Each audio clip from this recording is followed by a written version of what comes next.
Alors le terme d'accommodement, c'est un élément de langage très commode, qui est chargé de faire passer nos renonciations pour des compromis négociés, ce qu'ils ne sont pas. Il n'est toujours employé qu'au pluriel, si vous avez remarqué, parce qu'une fois que les accommodements sont consentis, ils sont sans fin. C'est le principe de l'effet cliquet. Tout ce qui est obtenu sert de base à une nouvelle revendication. La question est très compliquée. Si c'était aussi simple, on ne se serait pas mis à 300 dans cette pièce pour essayer d'en parler.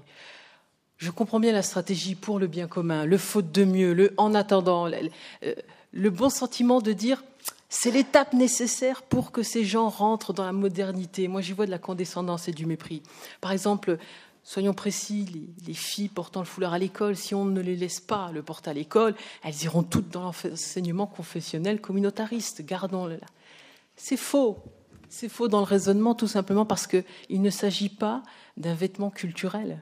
C'est une part d'une panoplie. Et la panoplie au complet comporte d'autres indications. On commencera par le foulard, accommodement raisonnable, et on continuera en contestant certains cours. Parce que le foulard, ce n'est pas le signe d'une couleur. Textile et épiderme, ce n'est pas pareil. C'est le signe d'une pratique plus rigoriste. Pardon, je crois que l'élément de langage, c'est orthodoxe. Plus orthodoxe de la religion. Mais il faut prendre le reste de la panoplie.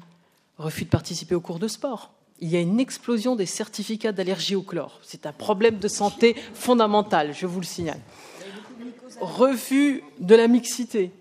Refus d'assister à certains cours sur la reproduction, par exemple, où on abordera les contraceptions. Voilà à quoi ça nous conduit.